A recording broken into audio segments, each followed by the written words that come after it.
Up on the main part of the agenda, 8.1 is the Auckland Council Transport Policy Statement. So Robert Simpson and Harry Stovald from our Transport Strategy team. So welcome, gentlemen.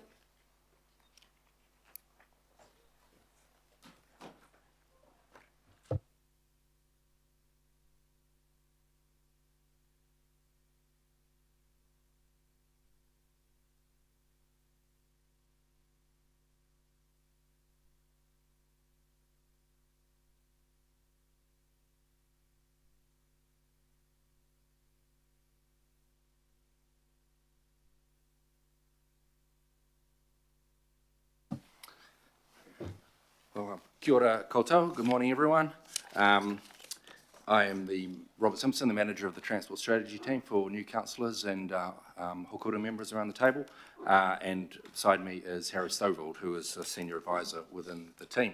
We're here today to take you through the Transport Policy Statement. We'll have a very brief presentation given the level of engagement that we've had with you on this so far. I just wanted to start by putting it in the context of the new transport planning framework that the reforms that are currently going through Parliament will set up. And you'll see there in that kind of greyish, bluish box on the left-hand column, AC Transport Policy Statement. You'll see it's on the same level as the GPS on land transport. That's the government policy statement on land transport. So in effect, it performs a role somewhat akin to the government's policy statement on transport, in that it sets out what council considers to be important in the transport system. And it will, the whole idea with this is that it will set us up well for collaborating with government on processes like the 30-year plan still to come later this year. I'll come back to that one. So there's really a five-fold purpose to this document. And as I say, it's we've received extensive direction from you over the course of the last 9 or 10 months on the contents of it, on what you think is important for the transport system, what you would like the transport system to look like over the long term. So this is a new document. It's not been done before. And that is something to keep in mind. So I'll just quickly go through these 5 points. One of its primary purposes really is to inform the development of this agreement with government, the 30-year transport plan that is still to come, that's set out in the reform legislation, that will be where government and council agreed their shared priorities and agree a high-level investment program for transport over many years. So in that sense, it's this document will form a very important role in that it sets out what council wants from that process and what council considers to be important.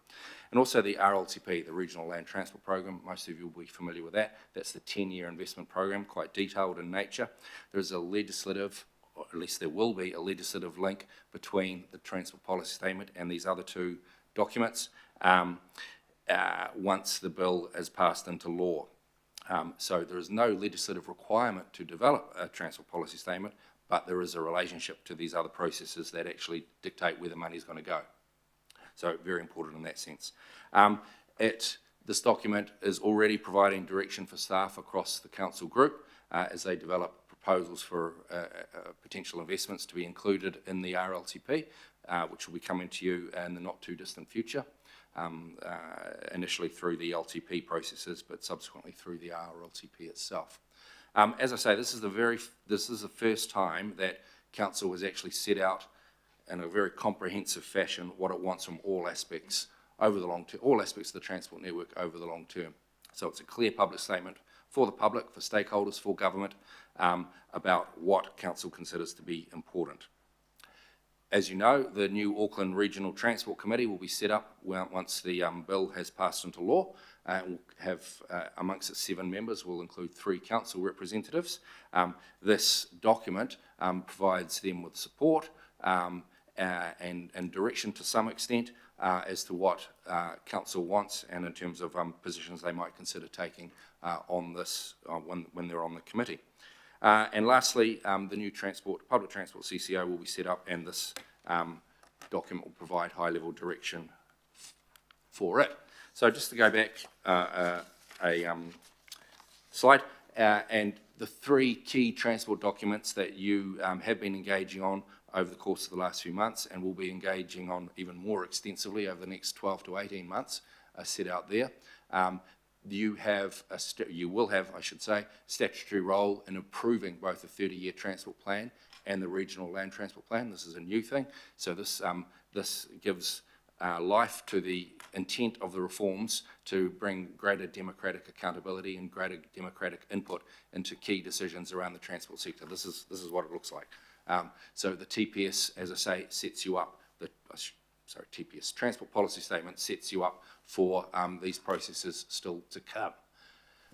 The dates for the 30-year transport plan are not yet confirmed. The bill needs to pass into law first, but in order for it to perform its role, we really need to land this plan by early-ish next year in order to inform the RLTP, which is the 10-year investment program. As I say, we've engaged extensively with you over the last 9 or 10 months. There's been 3 workshops, 2 with the TRIC, 1 with this committee. There was an online survey of members of the TRIC committee. There was a drop-in session. We went to local boards as well. So in March, all local boards considered the draft directions from this document and provided feedback. That feedback's been taken into account in the final version. So, as I say, quite an extensive engagement period over the course of this time, and your direction that you provided throughout has really shaped this document. So, just to finish, we'll pass it over to Harry, who we won't go through all the different elements of the document, but at least set out the 3 core elements around which the document's been organised. Thanks, Rob. Kia ora koutou, good morning, everyone. It's great to be here to update you on this process, which has been quite an extensive process to develop what in staff view is quite an important document and a new opportunity for Auckland Council to express its views on transport investment over the next 10 and 30 years. So through the process that Rob's just outlined, as well as to respond to the quite unique requirements of the document, including the need to input into both the Regional Land Transport Plan, the 10-year investment program for transport in Auckland, which is an existing process but will have a new governance structure, as well as the brand new 30-year transport plan. We've developed the draft transport policy statement to specifically respond to those needs, as well as the 4 other purposes which Rob has outlined. So we paid particularly close attention to the direction we've received from both this committee and its predecessor over the last 10 months of development, and perhaps kind of more clearly than anything else was the direction to make sure the document is clear, concise, and consistent. And I think we've done about as good of a job as you can at trying to keep it free of jargon for a document dealing with quite a few technical aspects of transport investment, while also making sure that it can feed into the 30-year transport plan and regional land transport plan. So these are the 3 key elements which the document is structured around: the investment principles, the strategic investment priorities, and investment objectives. And I know when we kind of look at them like this without the actual specific kind of points underneath them, it can sound a bit abstract and high level.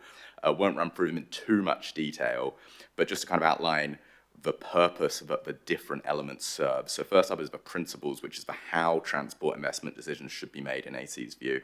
And these are the factors which should be central to transport investment decision-making across all levels, from specific projects as well as right up to the actual process of pulling together the regional land transport plan and 30-year transport plan. Recognizing that how transport investment decisions are made is often just as important as the substantive nature of those decisions themselves.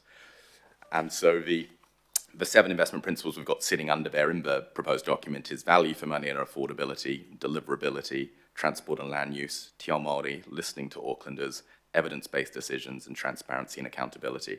Those are just the titles. The actual more meaningful element is the kind of description of each one, which you'll see in attachment 1, or attachment A, sorry, in the agenda report. Then there's the strategic investment priorities. This is kind of the why Auckland Council believes we should be making major investments in the transport system. It's AC's or Council's view of the primary sort of strategic drivers of these large-scale transport investments over both the 10-year horizon of the regional land transport plan, as well as the 30-year horizon of the new 30-year transport plan. And it's really the key outcomes that you'd expect to see these large investments make progress on. And what we have sitting under there, based on the direction we've received, is Keep Auckland Moving, which is about productivity of moving goods and freight, transport options, making sure there are transport options available that are affordable and meet Aucklanders' needs, Fit for Purpose, which is about optimization and resilience to risks, emissions, safety, maintenance, and affordable growth. Sorry, we do have a bit more in the appendix, which might be the better slide to be on here, if we can skip those. And then the final element of the document is the investment objectives, which articulate in a bit more detail the more tangible outcomes that Auckland Council wants to see transport investment make progress on. The strategic investment priorities were necessarily quite high level, given they do need to feed into a range of different processes. That's why we've tried to keep them relatively location agnostic, so that they can be applicable to considering a proposed transport investment in central Auckland or kind of the outlying rural parts of the region or anywhere in between. Whereas the investment objectives provide a bit more detail on what Auckland Council's kind of primary desired outcomes are sitting under the different key areas of transport investment. So I won't rule all these out because there's 9 of them, but across these kind of big areas which collectively represent the majority of transport investment, a bit more of a clearer signal feeding into these processes of what specific priorities Auckland Council would like to see progressed. So, yeah, as we said, staff's view is that the proposed policy statement as drafted does reflect the feedback about the depth and breadth of input we've received over the last sort of 10 months. And we also believe it's as clear, concise, and internally consistent as could be expected, while still fulfilling the document's purpose, which is why staff's recommendation for today is to approve the policy statement either as is or with any necessary amendments to make sure that this document can be out there in time to take full advantage of the opportunity Auckland Council has to influence the development of both the Regional Land Transport Plan and the 30-year Transport Plan. Thanks. I'll hand back to Rob. Cool, thank you, team. So questions. First up, we have John Gillen. Thank you for your work on this. I've got a few questions. The first one is that apart from the democratic side of things, it's really outlining business as usual. So are you able to tell me in your own words what's different here to what we've been experiencing up until now? Thank you, Councillor. Good question. So as I mentioned in the presentation, what this has done, which we've never had before, is a clear and comprehensive statement of what Council thinks is important across all aspects of the land transport system. We've never had that. We've had kind of niche-based strategies before, and we've had the higher level Auckland plan, but nothing quite like this. But I suppose what we've, to answer your question in terms of what changes, what's different in terms of level of ambition in each area, well, those levers are in your hands in terms of where you're willing to allocate investment, what kind of regulatory levers you're willing to pull and so on. So this document sets out priorities and 7 strategic priorities and 9 investment objectives that are much more specific that sit underneath them. The relative importance that you give to each of them and where you that's reflected in your funding decisions, and as I say, reflected in any regulatory changes that you may make, that's going to lie in your hands throughout the LTP, RLTP and 30-year plan processes. What this does is at a slightly higher level than that, and so we haven't attempted to say priority A is more important than priority B. That's your decision through these more detailed processes to come over the next year or so.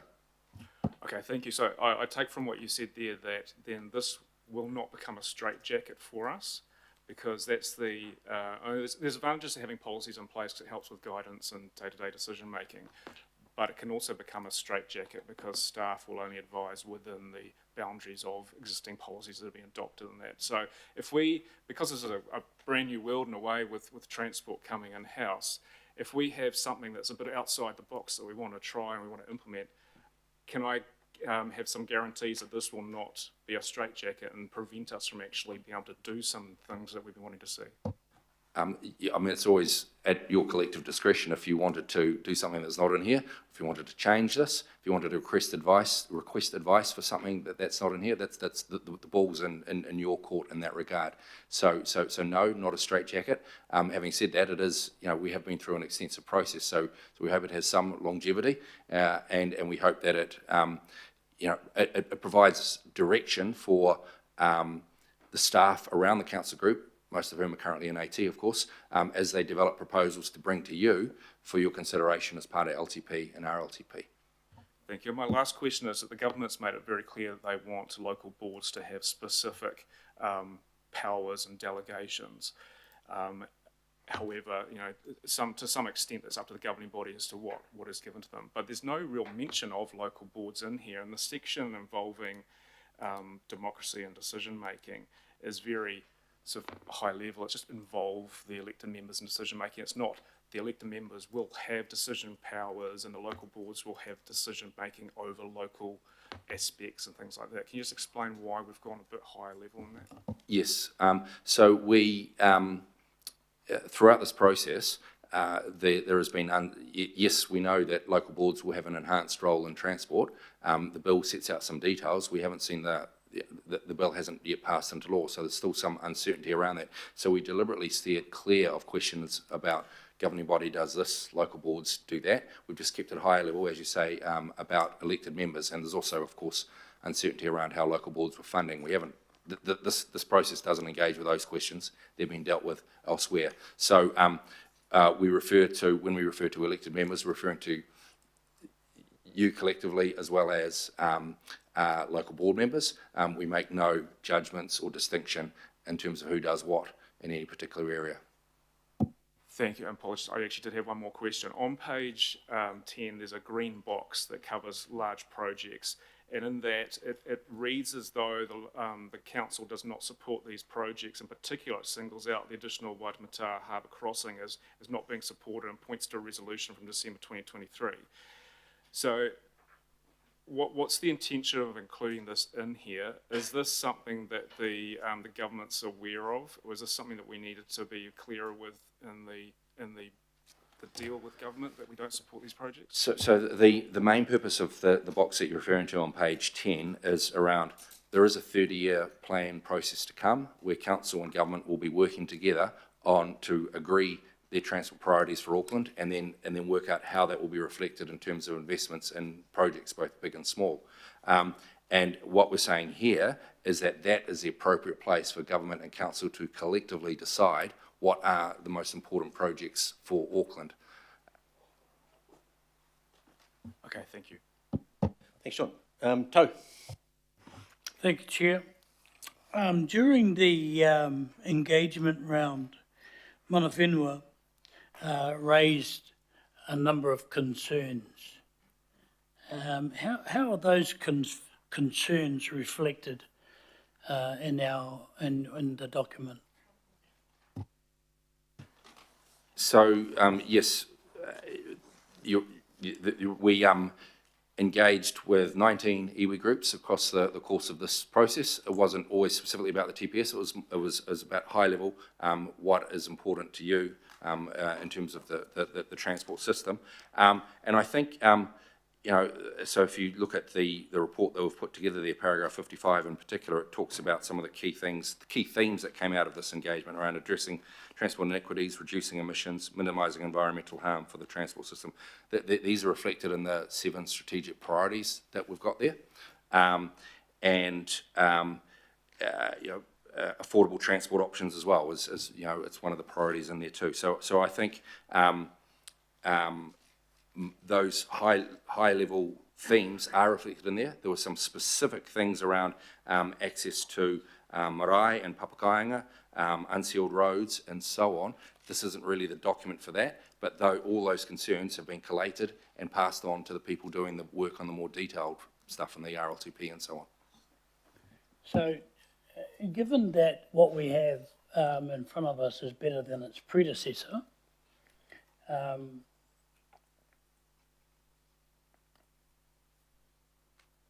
currently it looks like a treaty responsive transport system, but without the engine attached. How do you explain that? Or is it an exercise in look what we've found, look what we've heard, but we're not going to do anything about it because we don't know how? I wouldn't say that, and I hadn't thought of the kind of the car without the engine analogy. But thinking about that, I guess the engine is the process is still to come that you'll be involved in terms of where is the money going to go? How, you know, what relative priority are we going to give to these things throughout the LTP and RLTP processes? This document sets out what's important to council, and it sets out, it kind of draws a line in the sand, not the right way of putting it, but it tells government, you know, this is what council considers as important, and this sets us up for negotiations with you. So it's at that kind of level. Probably maybe the types of things that you might be getting at are at the next level, when decisions are made around regulatory interventions, around funding and so on. Thanks, To. Joe. Thank you, Chair. My question is around how can we make the safety investment objective more about prevention? Because it's based on evidence, evidence-based, which means something has happened, but then prevention measures that we have taken are obviously effective because nothing has happened. So then how do we measure that or bring that into this objective? And I'm also concerned because that objective aligns safety with the GPS, where the GPS just says safety can be achieved by increasing enforcement, which looks like what we've got here. Thank you. I think that's a very good question. Safety is addressed in a number of places throughout the document. You know, at the highest level, it's kind of one of the 7 strategic investment priorities. There's an objective on it, and then on page 29 is some more detailed guidance on how we might expect that to be achieved. There is a focus on kind of evidence-based interventions, but I wouldn't say that's necessarily the same as purely reactive interventions. I think there's definitely a focus on proactive interventions. I definitely don't think it's the intent of this document to suggest that an accident needs to happen before a part of a transport system is made safer. I think that would definitely not be what is our intention. If we sort of look under the safety objective and we look at the kind of first point that sits under there, I think one of the key things that we're sort of highlighting through this is the need for a whole of system strategy, targeting a reduction in deaths and serious injuries, making sure that's collaborative between agencies, and also includes specific targets to kind of monitor the impact of those investments. Enforcement is definitely a key part of that, but the kind of objective is also clear that enforcement is a complement for infrastructural investment, and that kind of whole of system strategy that is being called for here will require proactive and evidence-based decisions to be made across a range of different aspects of transport investment to create a safer system, and infrastructure and proactive investment in infrastructure to make our roads and streets safer is definitely a key part of that. Okay, that's a good answer, thank you. And my other question is, in your graph, it's got this policy in the same line as the GPS.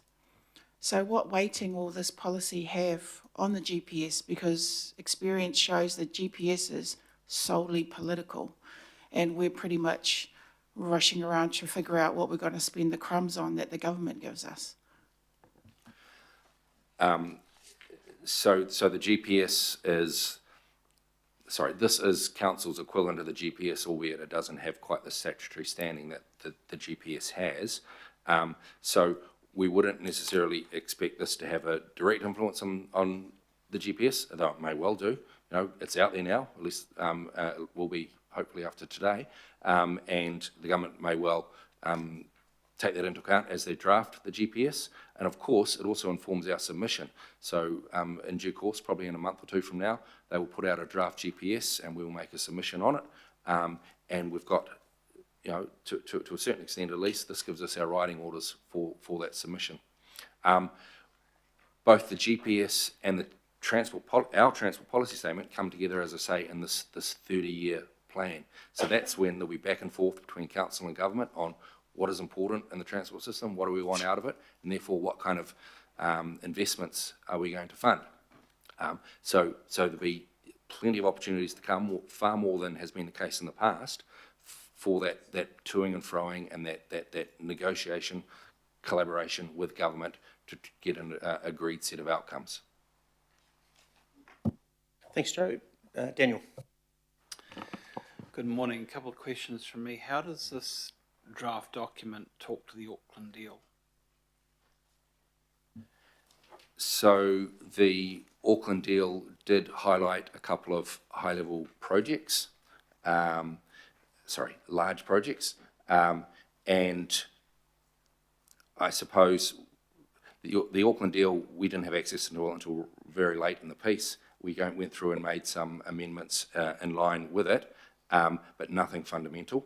And I suppose there's also a clause in the Auckland deal which says that, you know, the 30-year plan potentially could reach a different place than where the 30-year deal, where the Auckland deal got to.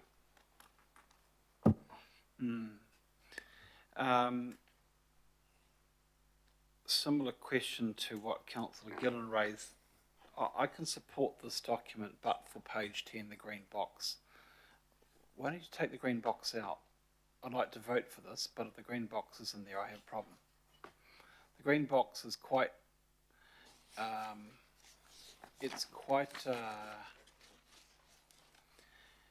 well, it's a little bit inflammatory, I think, and so I don't think it serves any other purpose. Chair, is there an opportunity for that to be edited out of there? If it was, I could vote for it. Why do you need it? Page 10. So what was your point there, Daniel? There's a bit of noise up here. I'm not quite sure why you need the green box in that document. Why the officers are suggesting a written green box in that document? Can I, so in terms of the technicalities, putting a resolution up and so on, that's people on that side of the table will deal with that. But in terms of why it's there, this is the direction, this reflects the direction we received at the third workshop, which was, what, March, was it? February, March.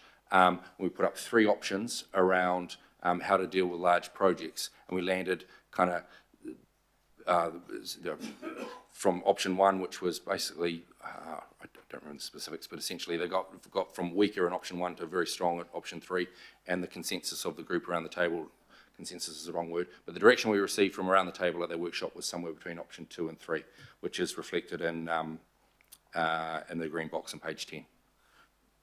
Okay, and if a government policy statement takes you in a different approach to this, we'll just accept the difference, and since the government funds it, we'll just gnash our teeth. Well, I mean, that's something for the 30-year plan people to work through. Yeah. Okay, Desley. Sorry, I was just checking out the green box.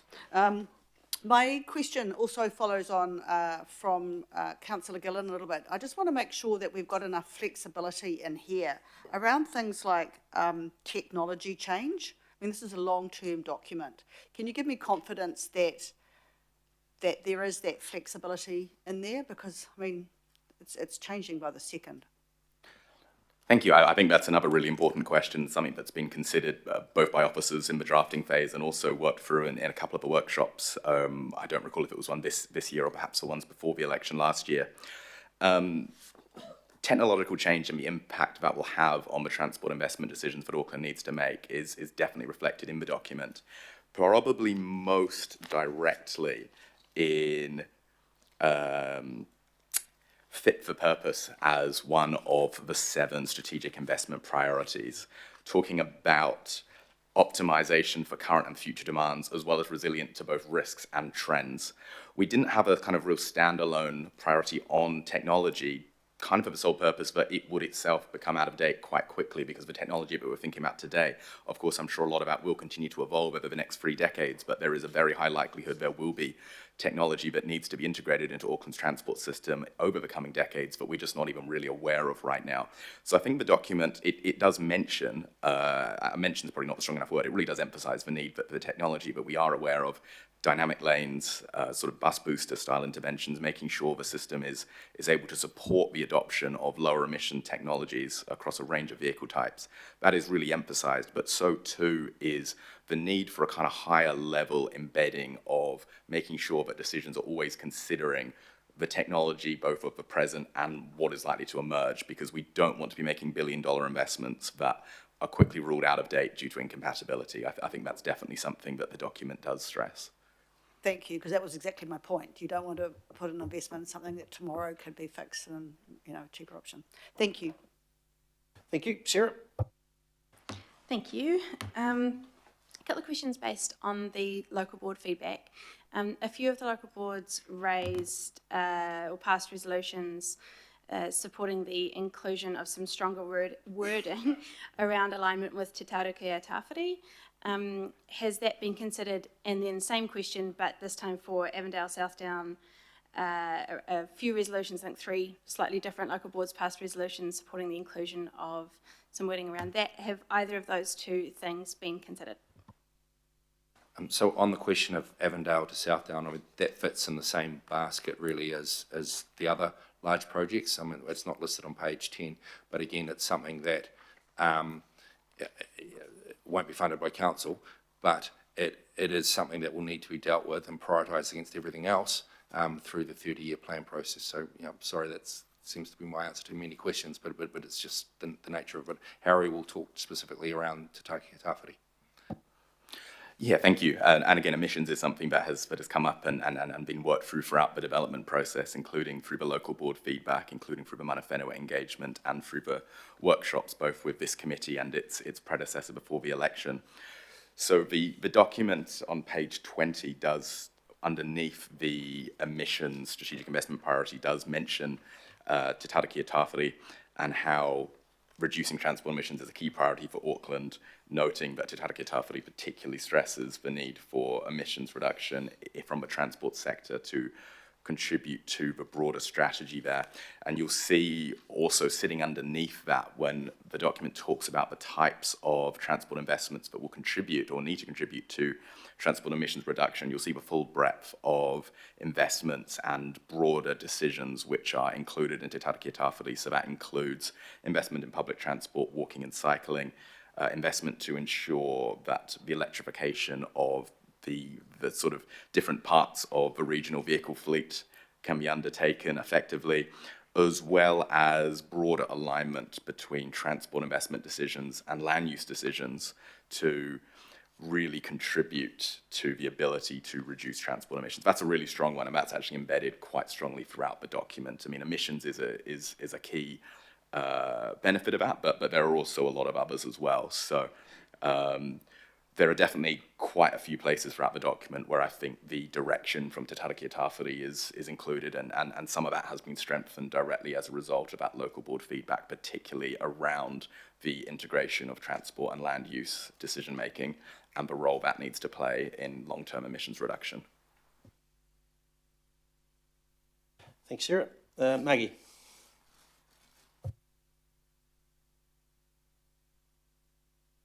No, all good. Shane? Yeah, thanks. I'm not sure if this is looking ahead too far into the future, but just looking at this document, because it will be a guidance document for the RTC and the 30-year plan, are we going to go next level and get advice on some of these large CapEx projects that are in page 10, sort of project by project cost, potential alternative approaches to solve the problems they're trying to solve, those kinds of things? Yes, that will have to come through the 30-year plan process. You can't prioritise things unless you have sufficient information around them. And this has been an issue in the past where we've had these large projects on the books of various agencies and you haven't necessarily been privy to the development of the work around it. We're trying to make it clear through this process, this document, that that doesn't meet Auckland Council's expectations anymore. It's fantastic. Thanks for that approach. Just one last cue from me, specific to Avondale Southdown. There's a designation in place until a certain time period, so we've kind of got to act on that sort of sooner rather than later. I know it's a very high level document, but was there sort of any thought to including that in any way to try and bolster that case? Well, KiwiRail is deep into the process to renew that designation right now, of course. And I guess the short answer to your question is no, not really, and that there are, you recall the work from a couple of years ago, at least 50 projects on the books of different agencies, each valued at more than $1 billion. And so we've tried to, steer clear of that as much as we can, given that the 30-year plan is still to come and will deal with those 50 projects. Excellent, really appreciate that. Thank you. Thanks, Chair. Thanks. No further questions? Oh, Your Worship. Thanks for that. I mean, this is kind of the high-level rules, really, because you could look at there and say, well, I can't see anything about fixing traffic lights and things, but it's in there under the investment objectives, I believe, so that where it says network optimisation, that allows for us to be more descriptive, because later in the day we're doing this, receiving the SOI, which is kind of completely lacking any of that stuff, really. So we can put it into the SOI as part of this, is that right? And then the local boards were raised a bit. I read all the local board stuff. There's 21 different local boards with 21 different priorities, and somebody wants one of them to be on the main board. That's not going to happen because they are princes of localism, and yet we're trying to have this across the whole district. So I think that's covered. Is that covered? Is that right? And then things like design standards and whatnot that we want to work on, that's enabled in here, isn't it? It's not actually discussed in here, is that right? Actually, I think it is. We do talk about standardisation of projects, if that's what you're getting at, and Harry's just searching for it now, but it is in there. Okay, double checking on those. Page 11 does have some specific points about the need for standardisation in design and delivery where appropriate. Okay, so we can do all those things, that's good, because this is the rules under which we're going to do the work rather than the work. Is that right? I just spent the first couple of hours this morning with all the leading big apartment developers in Auckland, and amongst the various grumpinesses they had was dealing with AT, who are very micromanaging. And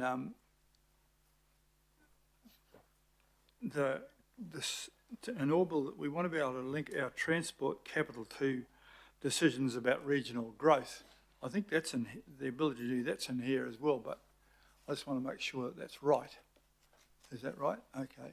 Yep, that's probably one of the key things in the document. That might cascade down to the local boards, because I know the example that was raised this morning was in Morningside, and two developers are 200 metres apart, but AT wanted a crossing in front of each of them, and you thought, that's really nuts.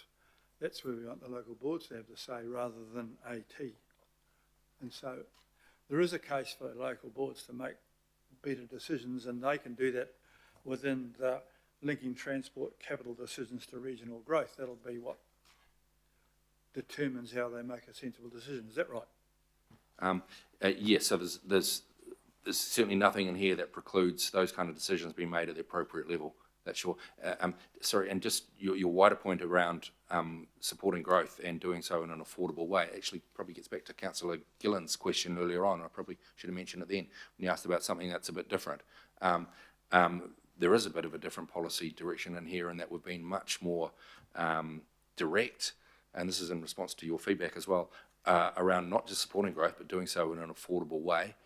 in a way where supporting it in locations where it can be done, growth can be supported most efficiently and effectively in terms of the other outcomes and also in terms of financial efficiency as well. So we do make quite a point about that in the affordable growth strategic priority in here. Well, affordability was at the heart of everyone was moaning this morning, because we make them do things which make what they're doing unaffordable. And then we say, why haven't we got more low-cost apartments? Well, you just made it unaffordable by asking for too much, so that we need to get that thinking into affordability. Okay, thank you for that. I think it's pretty good, and the page 10 thing there was just, it wasn't ruling things out. It was just saying, just because it's been announced there's no money. The government's got a deal now. You have to talk to us as well. You can't just plonk things down and say you get re-elected in Papakura. Okay, thank you. Okay, no further questions. Thank you, gentlemen. I'll move A, B, C and D. Shane will second. Any discussion? We had some. Perfect. All right, we'll move it then. All those in favour say aye. Aye. And against? Oh, I was going to ask, Chair, if you and the committee advisors would indulge in supporting A. I do want to include an explanatory note, briefly, that in supporting the Auckland Council Transport Policy Statement, I don't agree with the green box on page 10 for the reasons set out. I'll just, and if I can send a note through to the committee advisors, that can be appended, because I'd appreciate my concern regarding that green box's inclusion being noted. Thank you. okay. Yep, we can do that, and you can do that. Okay, so we next move on to the next item, which is the